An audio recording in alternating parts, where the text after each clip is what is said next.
So let me get this straight. Warner Brothers Discovery, the company with Batman, HBO, CNN, and more corporate debt than a small country, is basically standing in the middle of Hollywood while Netflix and Paramount are fighting over who gets to drag it home. And now Paramount has reportedly sweetened the offer again. Netflix has a signed deal. Paramount has billionaire backing. The WBD board is reviewing one offer while publicly recommending the other. And somehow, because this is 2026, Trump and Susan Rice are now part of the story too. Normal week in media, folks. Today we're breaking down the money, the breakup fee, the political wild card, and who I think is actually bluffing. So let's do some box office math. Except this time, the movie is the studio.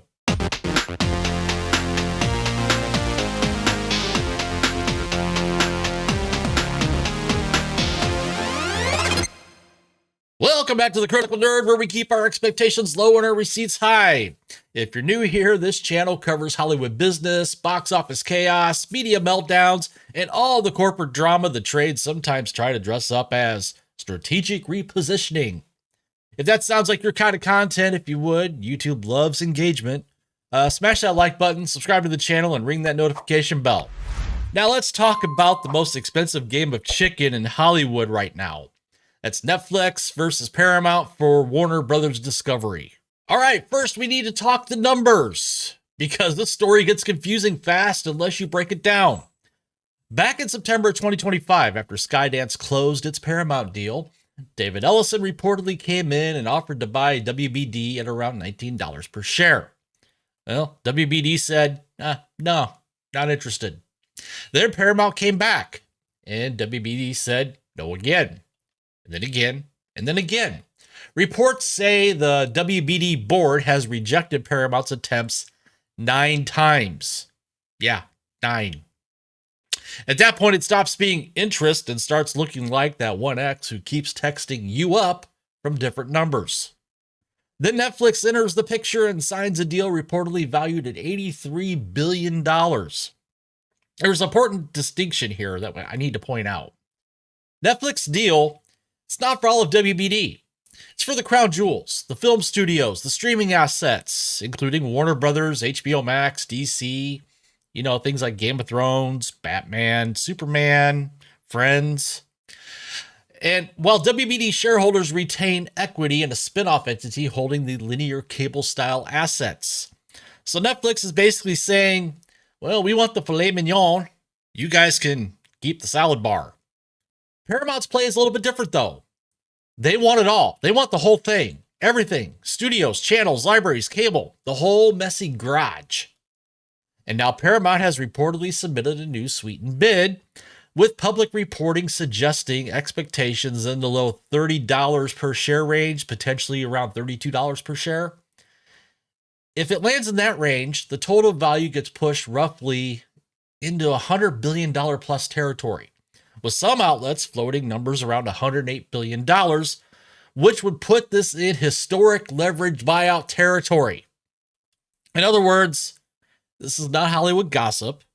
This is Wall Street people stop blinking money. And Paramount, well, they're not showing up alone.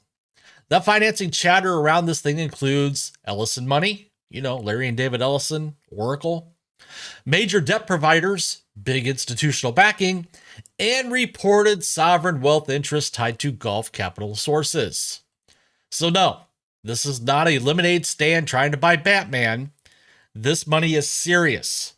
The question is whether the math is serious. Now here's where the story gets extra spicy. Netflix already has a signed agreement with WBD, and that deal reportedly includes a $2.8 billion breakup fee. Meaning if WBD walks away from Netflix and takes Paramount's deal instead, they owe Netflix $2.8 billion just for changing their mind. It's not a typo. That's not a paperwork fee. That is a you wasted my time invoice large enough to buy a small film slate. And Paramount reportedly told WBD basically, yeah, fine, we'll cover it. Which sounds bold until you realize what that means. They're not just bidding higher, they're bidding higher plus covering a $2.8 billion penalty plus taking on a giant debt load, plus inheriting WBD's existing financial mess. That's a lot of spinning plates. And that's why analysts are split. Some see this as Paramount trying to force Netflix to overpay. Others see Paramount potentially overextending just to win the headline. And honestly, well, two things can be true at the same time. This may be less about we have the perfect synergy plans and more about let's keep raising the pressure until Netflix either blinks or pays a number they hate. Which, to be fair, it is a strategy.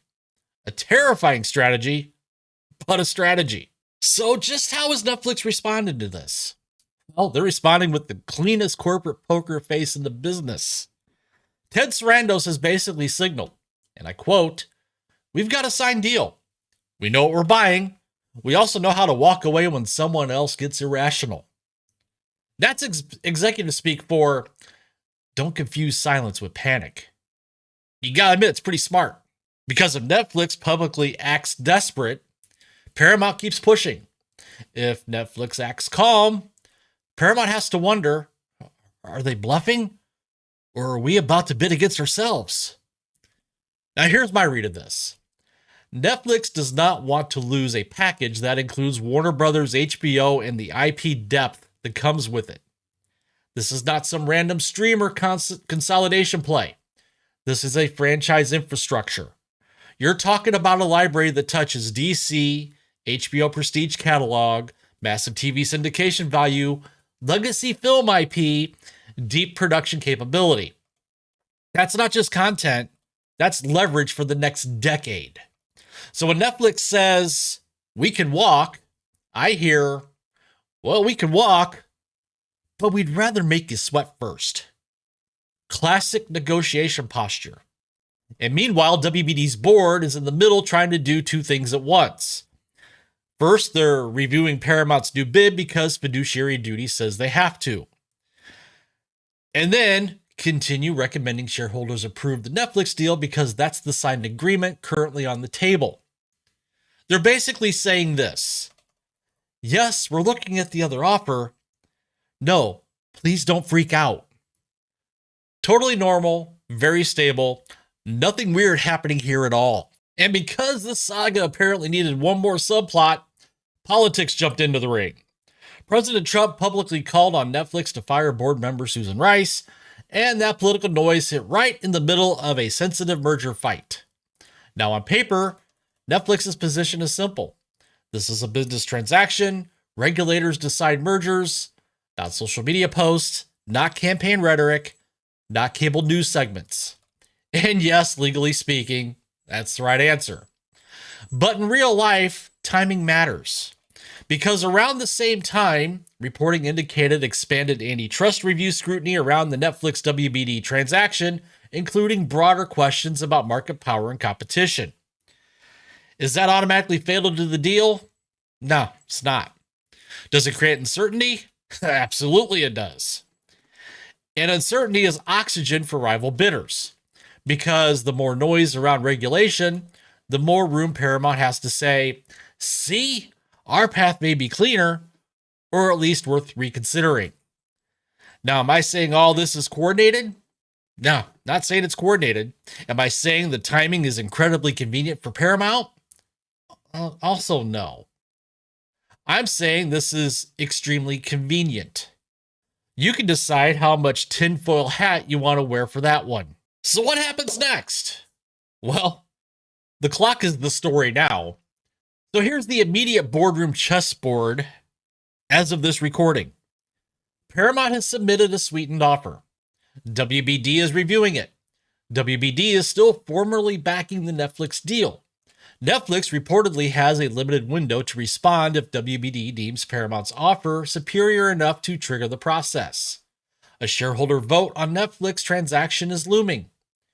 And hostile tender offer pressure deadlines are part of the broader leverage game.